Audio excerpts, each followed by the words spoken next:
इसी यस्सु के ज़िंदा जलाली और बाबर का नाम में आप सबकी सलामती हो। जी तो नाज़रीन, आज का जो मेरा टॉपिक है वो है फ़ेथ के बारे में आज जानेंगे कि फ़ेथ क्या है, ईमान क्या है। अगर आप ईमान के बारे में यस्सु से कोई चीज़ ईमान से मांगते हैं तो वो आपको मिल जाती है या नहीं मिलती, अगर मिलती है तो कितनी देर में मिलती है। तो हम खुदा उनके ज़िंदा पाक कलाम में से देखेंगे 11 बाब, मरकस रसूल की अंजील उसका 11 बाब उसकी 12 आयत में देखेंगे।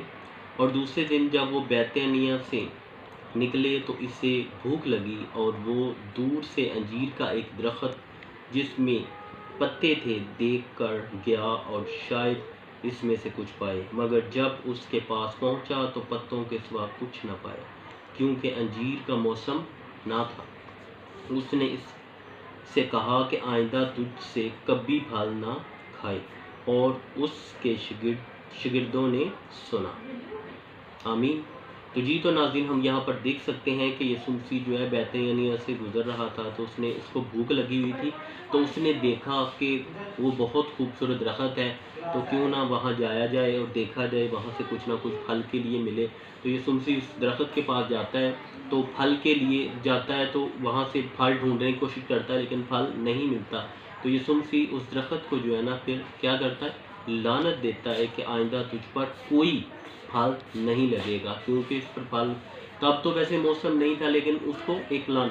लेकिन इसी हम बाप को आगे एंड में पढ़ेंगे, तो फिर आगे देखते हैं कि इसकी 20 आयत में हम पढ़ेंगे, यही बाप है 11 बाप उसकी 20 आयत में। तो वहाँ पर लिखा हुआ है, फिर सुबह को जब वो उधर से गुजरे तो उस अंजीर के दरख्त को जड़ तक सूखा हुआ देखा, और पतरस को वो बात याद आई और उससे कहने लगा, ए रब्बी देख, ये अंजीर का दरख्त जिस पर तूने लानत की थी सूख गया है।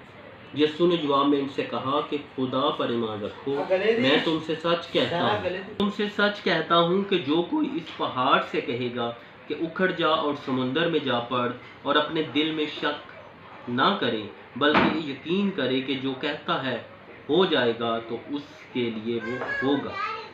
इसलिए मैं तुमसे कहता हूँ कि जो कुछ तुम दुआ में मांगते हो, यकीन करो कि तुमको मिल गया और वो तुमको मिल जाएगा। आमीन। तो जी तो नाज़रीन, हम यहाँ पर देख सकते हैं कि जो हम दुआ में मांगते हैं, यकीन करो कि वो हमें मिल गया है, तो वो आपको मिल जाएगा।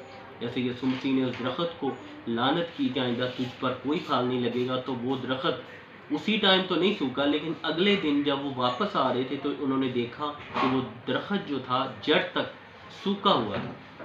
तो कभी कभी ऐसा भी होता है कि आप खुदा से कोई चीज़ मांगते हैं, यीशु मसीह से कोई चीज़ मांगते हैं, तो उसी टाइम आपको नहीं मिलती, लेकिन Aahista Aahista with the passage of time आपको वो चीज़ मिल जाती है। हर चीज़ का एक वक्त होता है, शिफा का भी एक वक्त होता है, मौजज़े का एक वक्त होता है।